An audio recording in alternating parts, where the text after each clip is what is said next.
असतो मा सद्गमय तमसो मा ज्योतिर्गमय मृत्योर्मा अमृतं गमय। Om Shanti Shanti Shanti. Om. May the divine lead us from the unreal to the real, from darkness to light, from death to immortality. Om. Peace, peace, peace.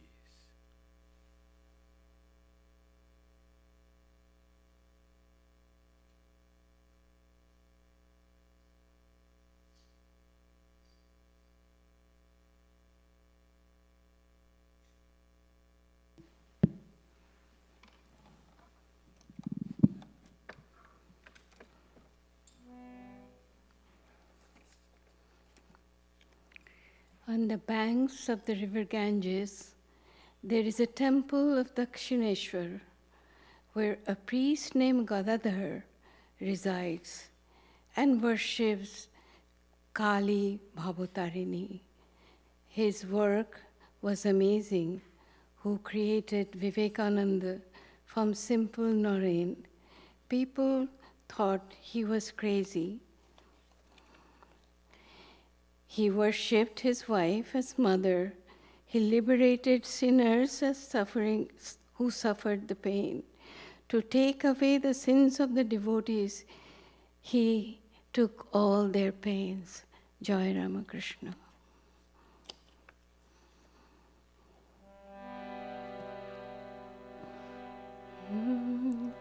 Ganga ke tat par Shri Dakshineshwar, Ganga ke tat par Shri Dakshineshwar, Bhavatarini ko puje Pujari Gadadhar, Ganga ke tat par Shri Dakshineshwar, Bhavatarini ko puje Pujari Gadadhar, Ganga ke tat par Shri Dakshineshwar. Narendra ko Vivekanand banaya, Bhavatarini ka swarup dikhaya. Narendra ko Vivekanand banaya, Bhavatarini ka swarup dikhaya. Papi tapi ko पार लगाया, पापी तापी को पार लगाया। महानाम मंत्र का महादान देकर, गंगा के तट पर श्री दक्षिणेश्वर, भवतारिणी को पूजे पुजारी गदाधर, गंगा के तट पर श्री दक्षिणेश्वर। पागल ठाकुर कहते हैं सारे, कार्य सभी है उनके न्यारे। पागल ठाकुर कहते हैं सारे, कार्य सभी हैं उनके न्यारे। पत्नी को पूजे माता बना कर, पतिता उद्धारे मंत्र सुना कर।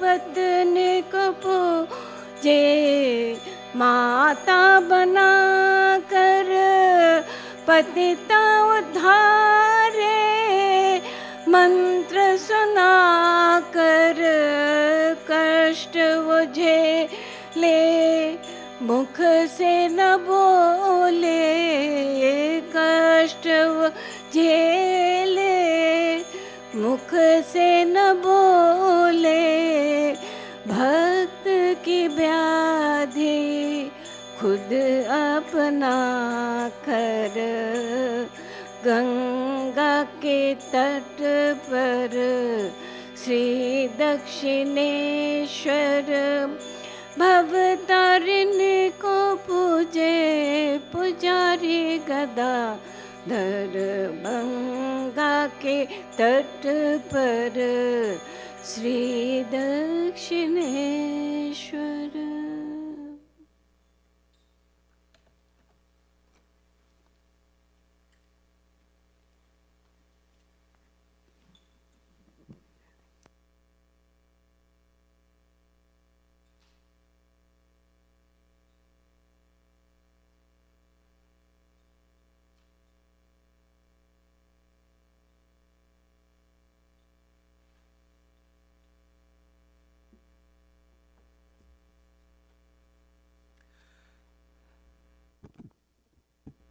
I'm reading from the book Vedanta and Vivekananda by Swami Swahananda.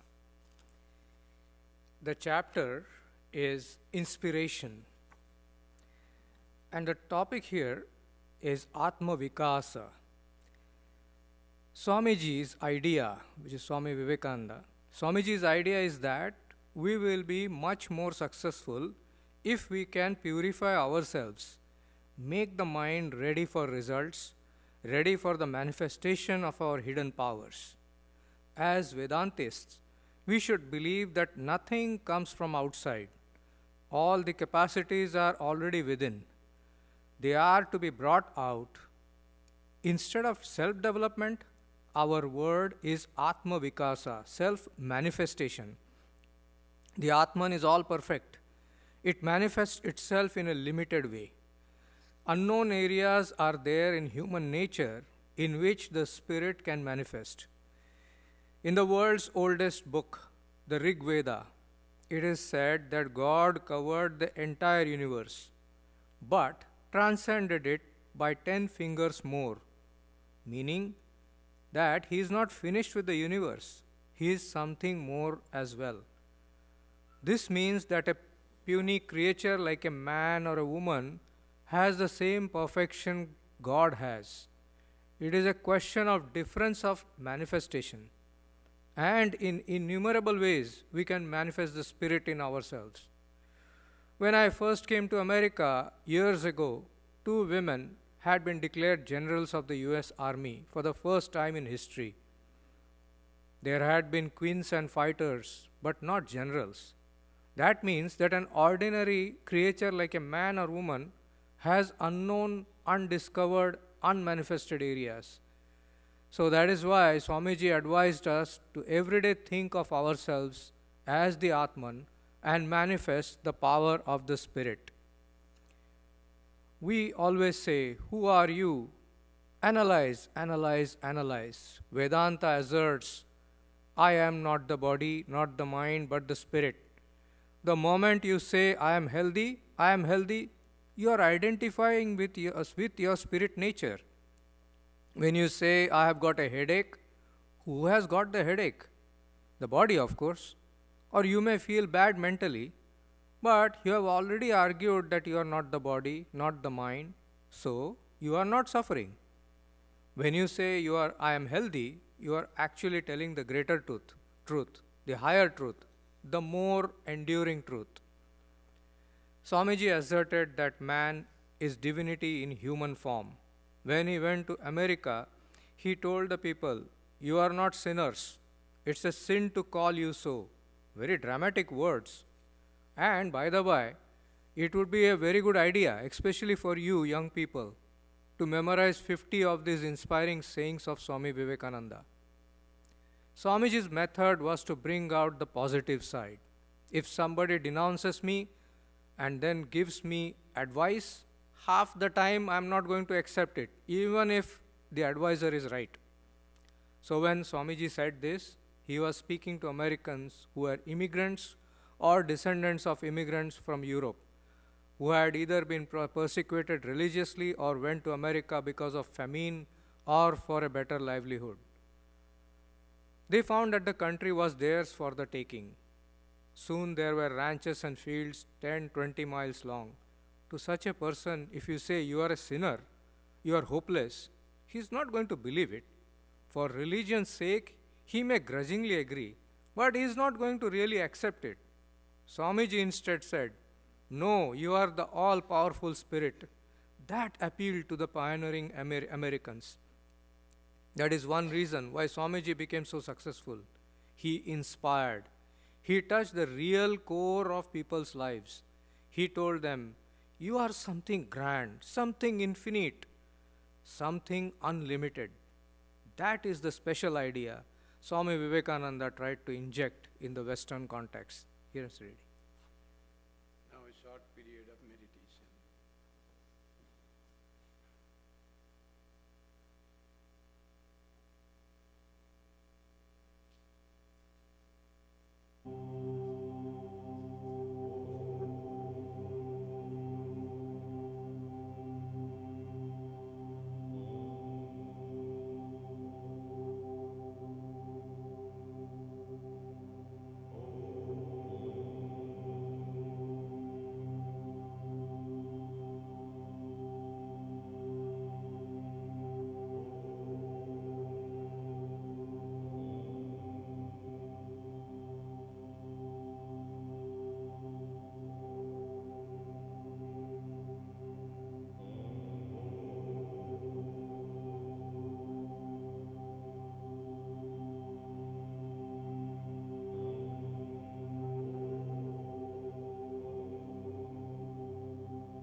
Good morning to you all on this Sunday service at the Vedanta Society of Toronto.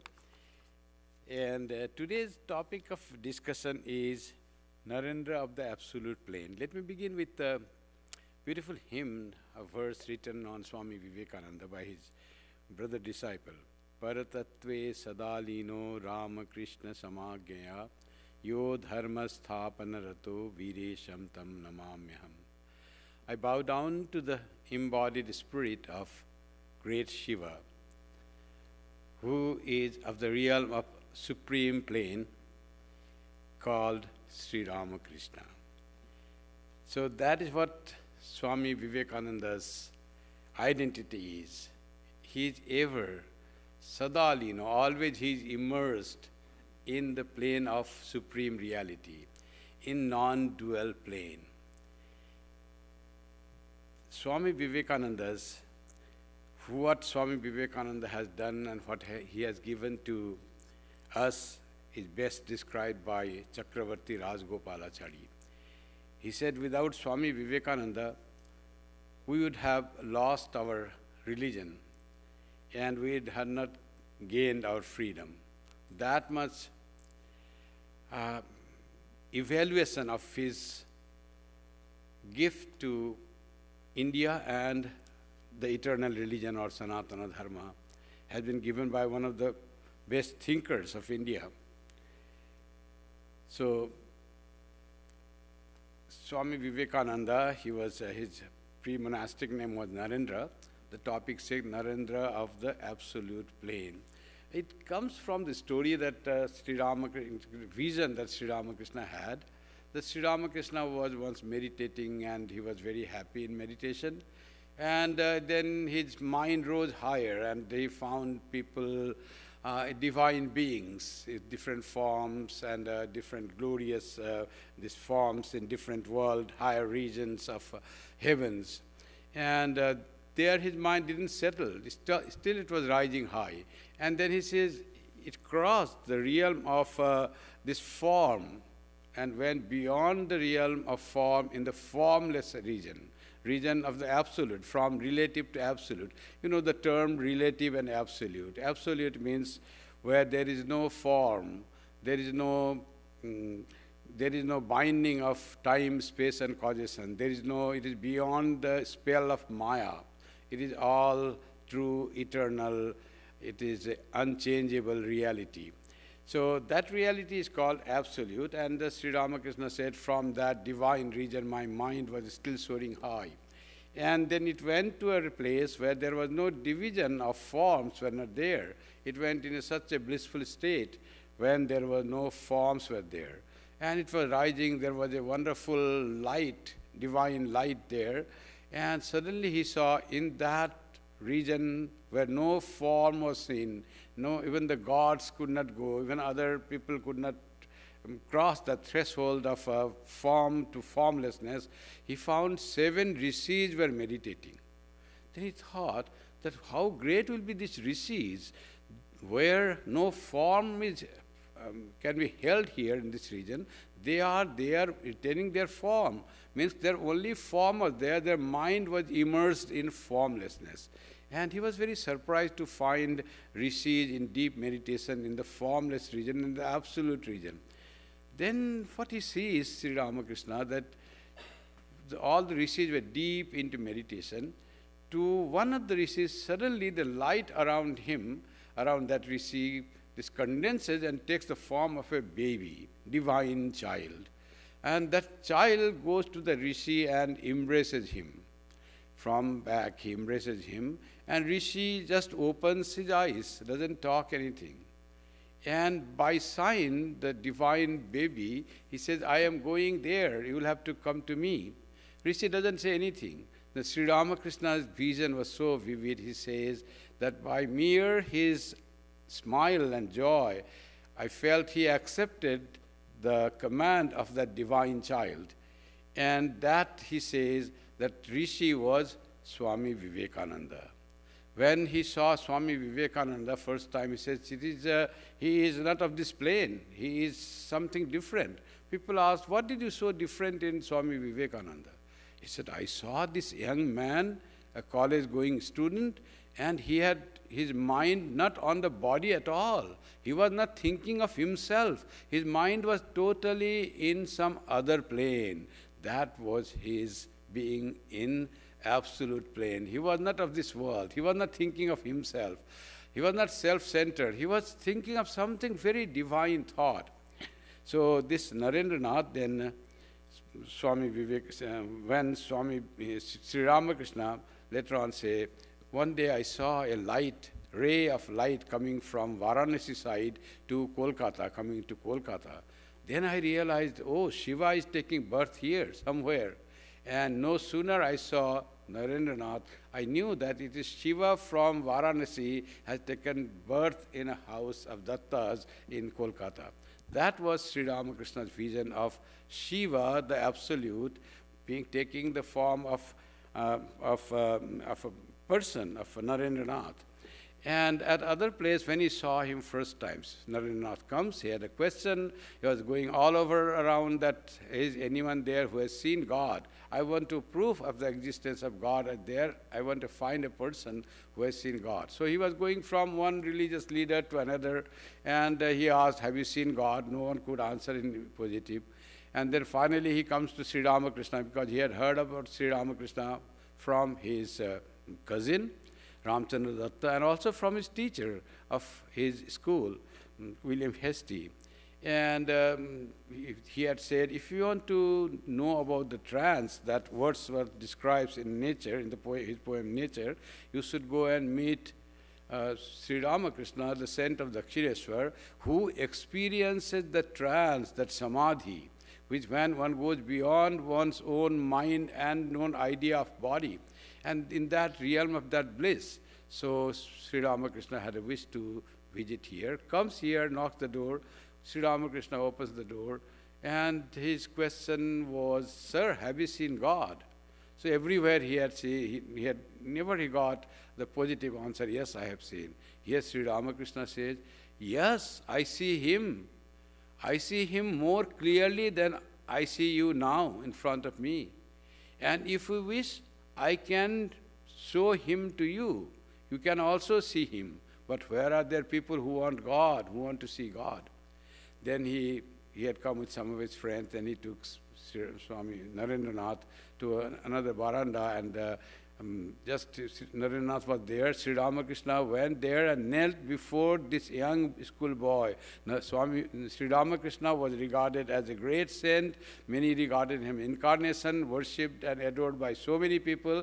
And this great spiritual leader kneeling down in front of a young college student and saying, I know who you are. You are Nara, Nararupi Narayana, Narayana in the form of Nara. You are in the form of human being, you are God. He saw the Shiva coming, and he says, here compares him with Narayana. Shiva and Narayana are not different. It's a different aspect of God's, same God in two different aspects. And he says, I know why you have come. You have come to remove the suffering of the world. That is your purpose.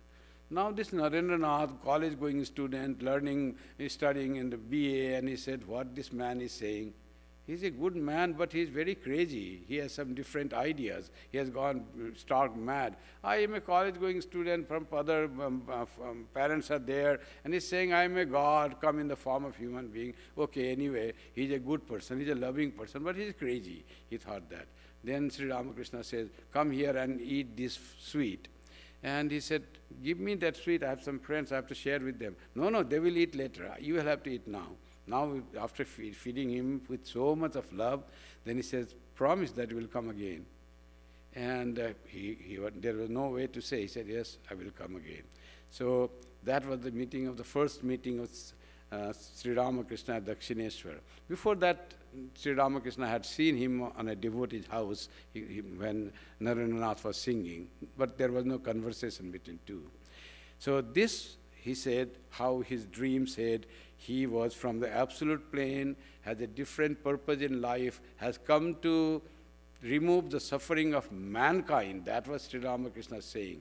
So great responsibility, a great receptacle, not common ordinary human being as we are, but a very high degree of soul whose advent has been here with a great purpose and by the will of God.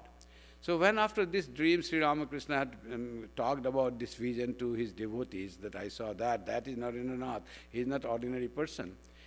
Then people asked, who was that child? Weren't it you? He said, yes, he had affirmed that it was God himself, or he himself was that in the form of that light condensed into the divine baby or God.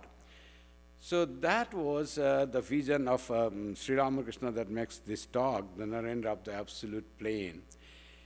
So we know of the absolute and relative. This universe that is created is relative, and it is also called phenomenon, that is we see, that has happened, that has been created, but absolute is the source of this relative existence, and that is without any form or without any change.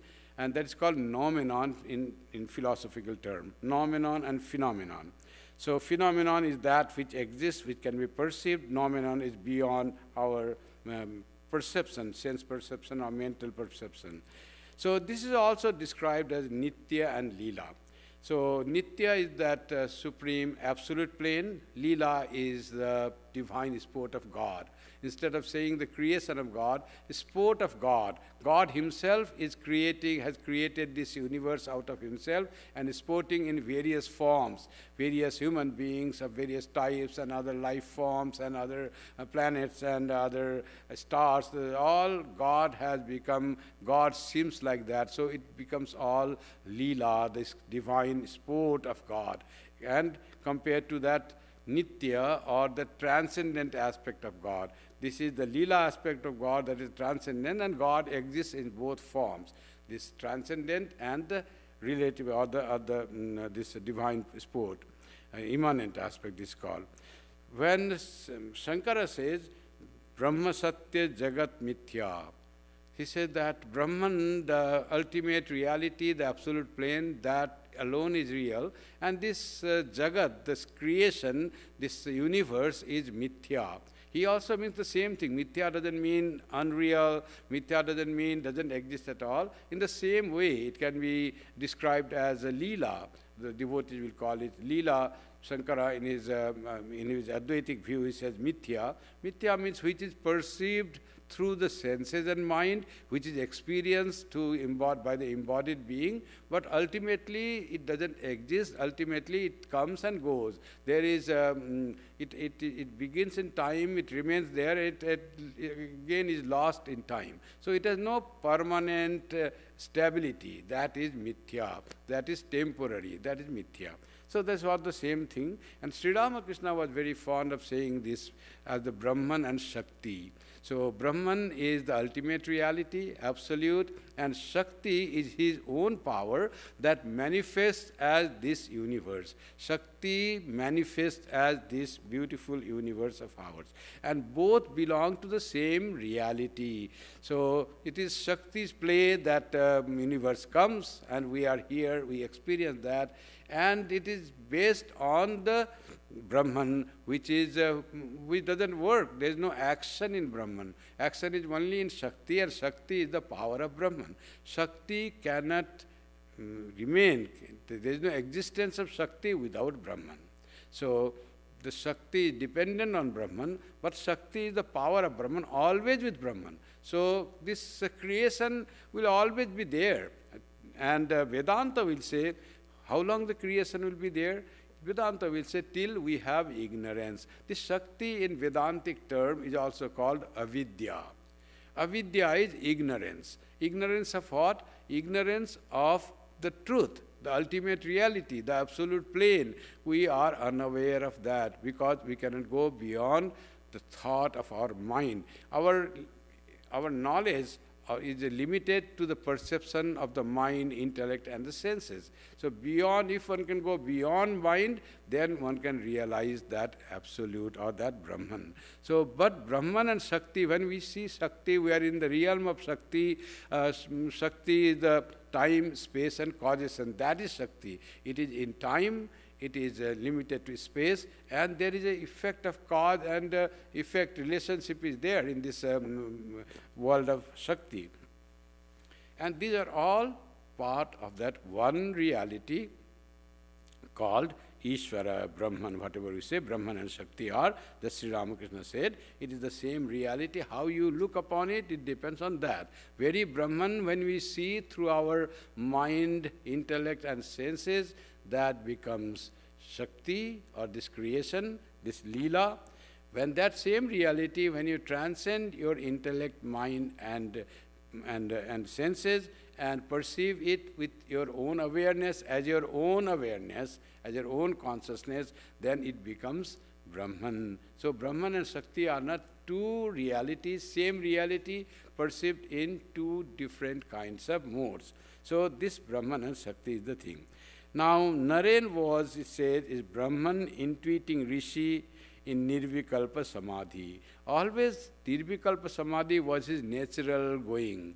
So when he went to Sri Ramakrishna, and he started coming to Sri Ramakrishna. Sri Ramakrishna started teaching him about the realm of Shakti, but he won't accept Shakti. Why? He was not because he was in a non-dual plane. He was in reality that, but he was not quite aware of that still. He became a member of Brahmo Samaj. And Brahmo Samaj, the new reformed of Hindu religion was there, reformation. They didn't believe in image worship, in Shakti. They only believed in the truth of Brahman, and had no explanation for this creation, not Brahma Satyam Jagat Mithya, even Shankaracharya, but something, there is ultimate reality like impersonal God that exists other than this creation and overlooks this creation. That type of idea this Brahmo Samaj had. Those actually devotional aspect, but they thought it is a very knowledge aspect. But where God was impersonal, overlooking God, as we find in many religions. So he was a part of that. So he had put signature also, I won't believe in God with form. So when he came to Dakshineshwar, Sri Ramakrishna used to often talk about Mother Kali, about Shakti, and sport of God as Leela. He would not, he would listen, he would be there, but he would not fully agree to that there is the aspect of Shakti there. Only Brahmo Samaj, whatever it taught, he was up to that. So one day he was in dire poverty where his father passed away. And there was no job he was getting, and whatever job he got, that also was, he was fired from there. This peculiar situation for graduate in Kolkata at that time, where people were graduated, very few numbered. You could count in fingers like that. But this most intelligent of the human race, this person was not getting job anywhere, not in school, not in office, nowhere. And his father, who was a lawyer and had given a decent life to them, he passed away, and then they found he was so generous. He had given a lot of money in charity. By even borrowing money he had given. So he was such a large-hearted person, his father. And lot of loan and no job. Narendra was the eldest son. Now he tried to find job and there was no job. Now ultimately he comes to Sri Ramakrishna and says, you pray to Mother, you say Mother does everything, can you please pray for me that at least my family gets some food? It is so much poverty is there. So Sri Ramakrishna said, why should I pray? You go and pray yourself. So for him it was very difficult. He said he will not pray, but for Sri Ramakrishna saying, doesn't matter, you are in dire consequence. You are that Brahman of the Brahmo Samaj is not helping. Here Mother only will help you. So he goes to the Divine Mother, and he couldn't ask for anything. Rather he asked for knowledge and devotion and detachment. All those very spiritual quality he asked from the Divine Mother in the temple. The first time he went, he had the vision of God there. So he says, what I had vision, that will die with me. I will not reveal to anyone. So, but then he comes to Sri Ramakrishna, said, I couldn't ask anything. Don't worry, says Sri Ramakrishna, very happy that he went there and he accepted the Shakti, the divine power of the supreme reality. And then he said, don't worry, by Mother's will, you will have no dearth of simple food and simple clothing, you will have that. So that was how Swami Vivekananda came to Sri Ramakrishna and accepting Shakti.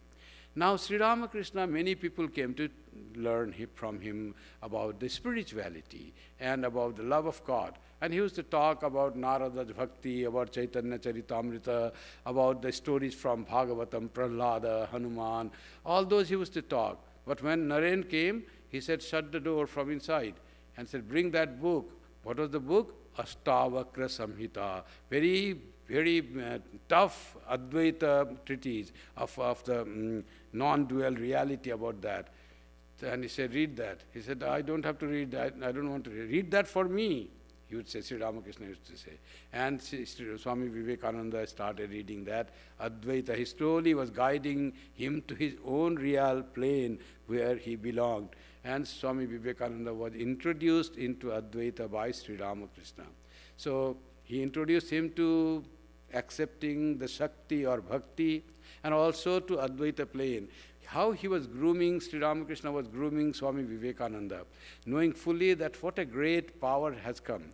Now after that, Sri Ramakrishna became sick. He had to be transferred to Kolkata, and the treatment going on. Finally, it was discovered as this thing, cancer. And Swami Vivekananda once said, all are having experience, I am having nothing, don't worry, you will have. So one day Swami Vivekananda was meditating. Suddenly he cried out to the other people who were sitting, where is my head? So he feels his existence, but he doesn't feel his head is there. Such type of deep meditation. He forgot himself first, then when he came back to the normal plane, body is there, but head is not there. He cannot imagine his head. Where my head is gone? The people came running, saw Narendra, something wrong happened to him. So they ran to Sri Ramakrishna and said, Narendra is not finding his own head. So said, don't worry, he has been pestering me for a long time. He will have regained that consciousness. Sri Ramakrishna knew everything about his thing. So one day, just few days before Sri Ramakrishna's Mahasamadhi or passing away, he asked Narendranath, what do you want? He said, I want to remain in Samadhi. He had tasted the bliss of deep meditation or Samadhi. I want to remain in Samadhi, but now and then I will to come to this plane, eat a little, and then again go back to Samadhi. Like people say, no, what do you want? I want vacation. So a lot of vacation, going here and there, doing the things, resting, sleeping, eating nice thing, and getting the paycheck now and then in monthly. So that is the best possible thing there that we think. For Narendranath was Samadhi, because he has experienced Samadhi. We have not experienced Samadhi. So he said, I want to remain in Samadhi now and then, just to keep the body intact. So we'll eat a little and then again go to Samadhi.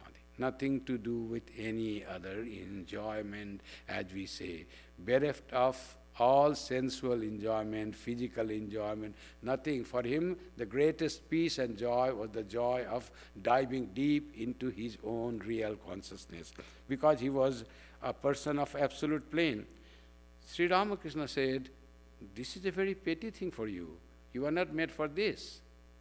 You want to become a great person, you have to work for the world. And this remaining in Samadhi is not for you now. So you have to do mother's work, preach them, give them light, give them knowledge of the people of the world. And when it is done, when time is come, I will open this secret and you will attain Samadhi again. But before that, lot of work is to be done. So that was Sri Ramakrishna's command to a person who, by naturally, he was prone to remain in absolute bliss of absoluteness. So that was what he had said to Narendranath, and he experienced that. And after that, what he did is there. So once when Narendra came to Sri Ramakrishna, Sri Ramakrishna had the absolute reality, and before this last in the Dakshineshwar. So once when Sri Ramakrishna was talking about Advaita, that Sri Ramakrishna was giving. Then he said, what are you doing to me? I have a parent at my home. He said that. Then Sri Ramakrishna then touched him again. And Narendranath says, immediately, whatever he was experiencing, immediately that stopped, and he saw everything in the room as there were things. So like that, mystic things were being experienced by Narendranath. So that was a wonderful way how Sri Ramakrishna tried to test him, which led the being plane he was. And he was always in that absolute plane. Sri Ramakrishna used to say, when other things came, some food came, so Sri Ramakrishna didn't give to other devotees. They say it will harm because the person might have brought it with some desire. So it's that desire which they have brought with some food that may go with that in the devotees inside devotee. So, but those food which he didn't give to others, he was give to Narendranath. And people asked why it is that. He said, inside him is roaring fire. Nothing can make his mind impure. That was his faith in Narendranath. So Narendranath, people sometimes later complain that, oh, Narendra is going to the place, he's eating whatever he likes, he is not following the rules, he has been deviated from the path. He said, keep quiet, I know my Narendra more than what you have seen him.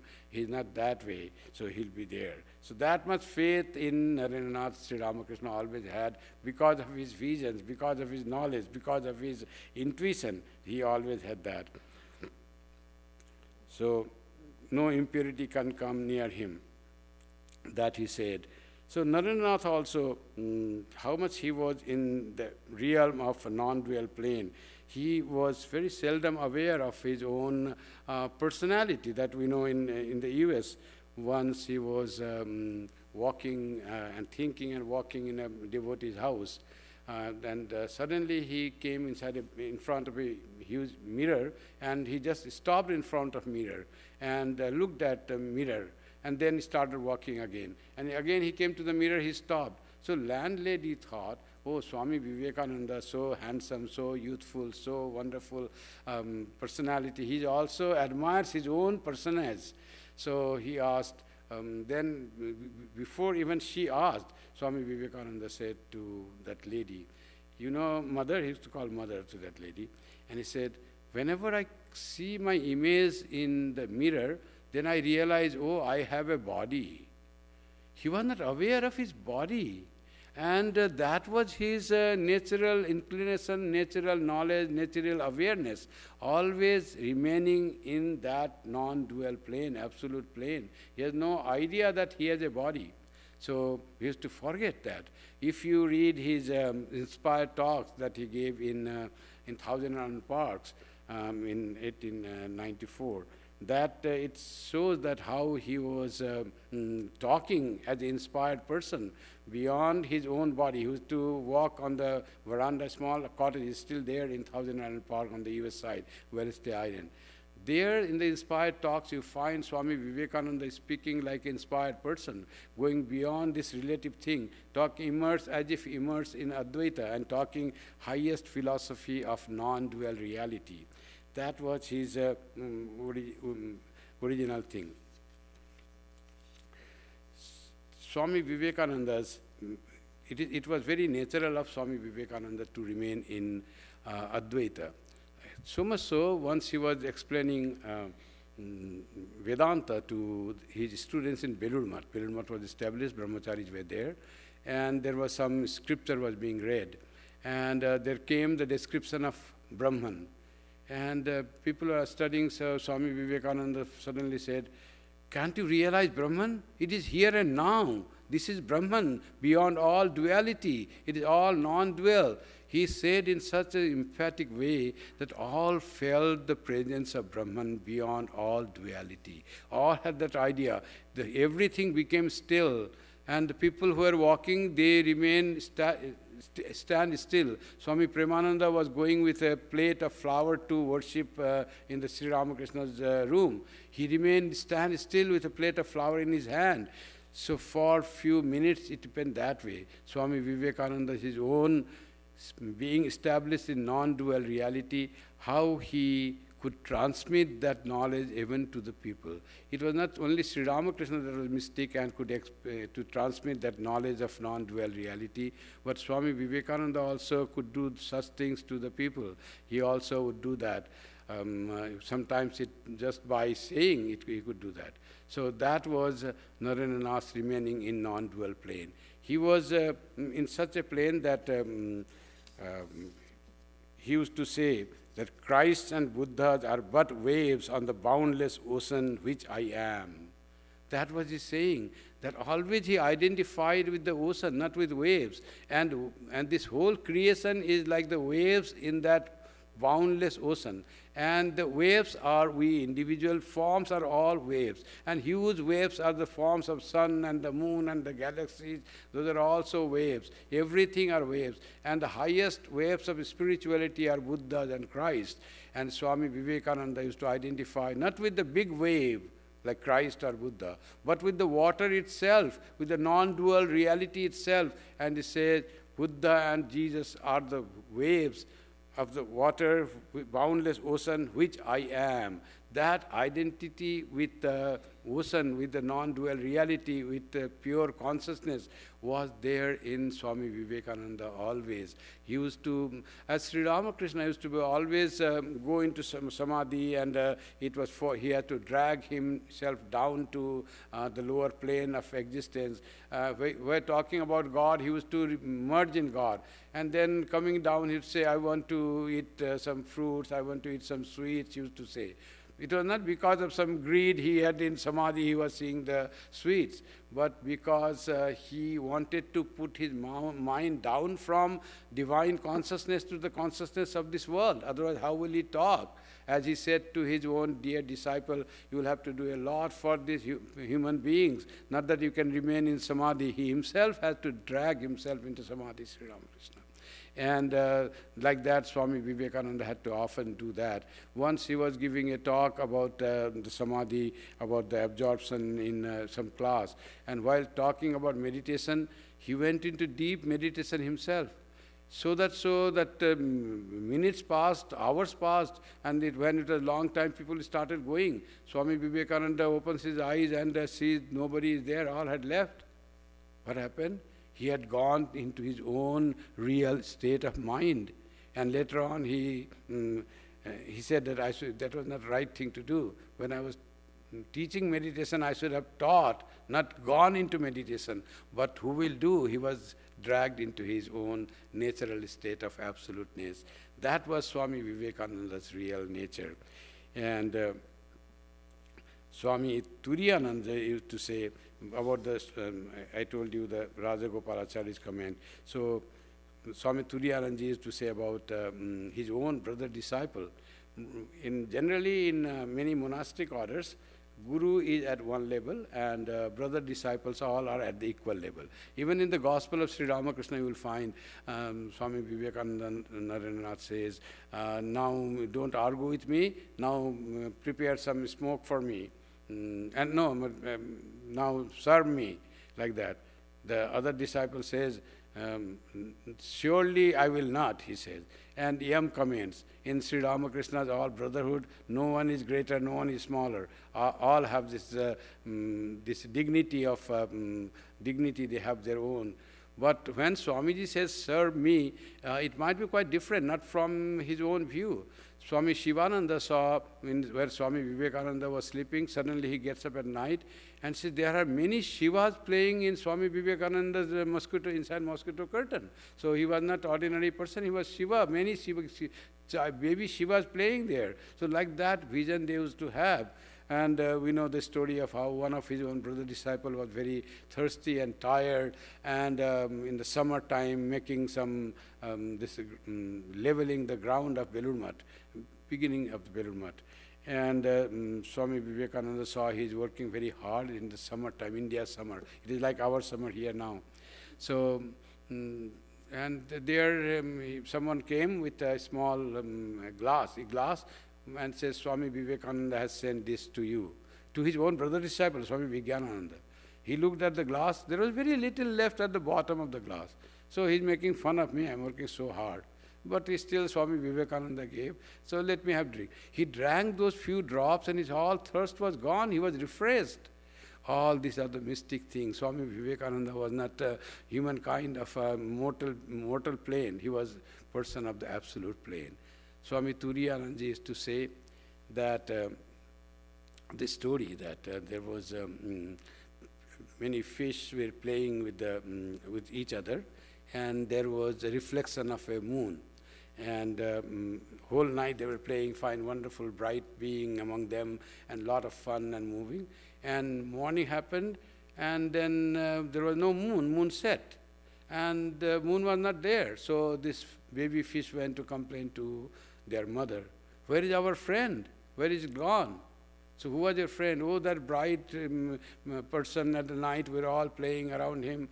Oh, that was moon's reflection. That was not of this world. That lives so far away, so high.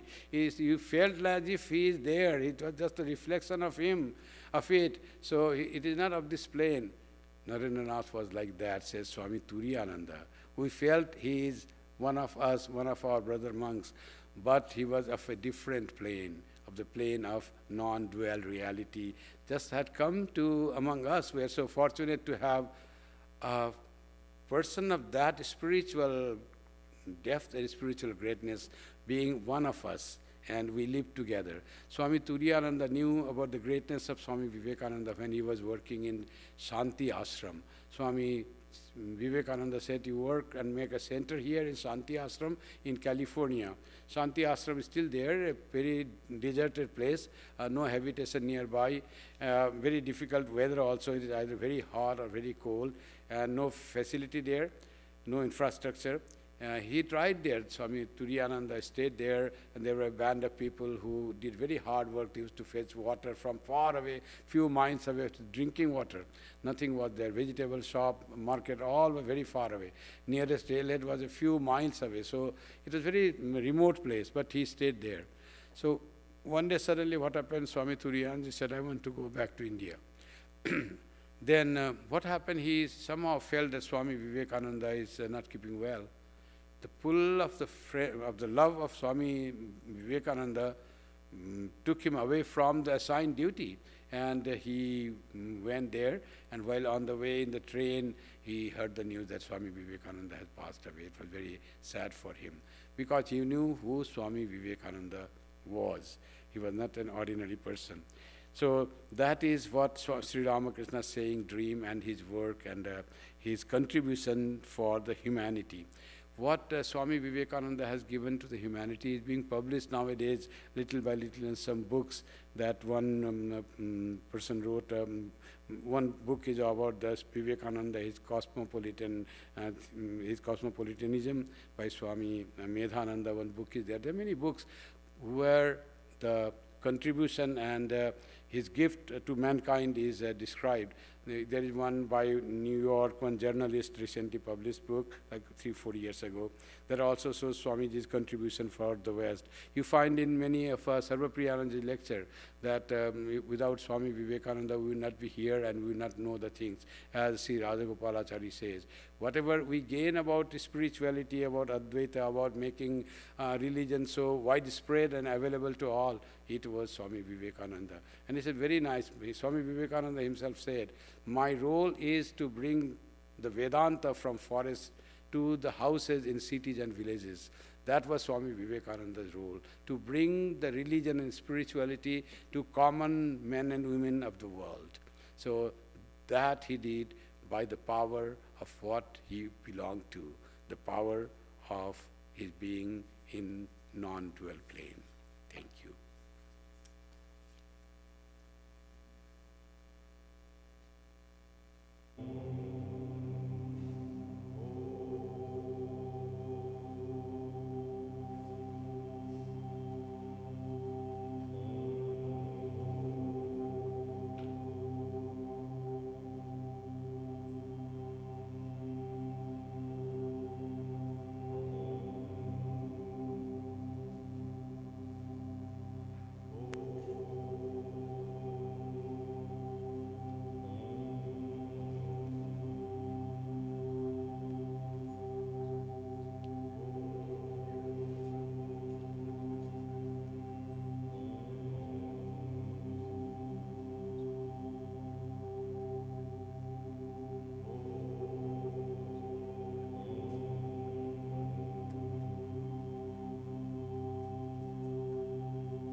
On behalf of the Vedanta Society of Toronto, thank you for attending today's Sunday service. Here are some announcements. Next Friday's scripture class on the 18th will be online only on Uddhav Gita at 7:30 p.m. Next Sunday lecture will be online only again, and it is titled Guru and Disciple. The annual general meeting of the Vedanta Society of Toronto will be held on Saturday, July 26th at 11 a.m. Members who are unable to attend in person are requested to send their proxies by October 24th to the Society office. Following the closing chants, please join us upstairs for prasad. Thank you.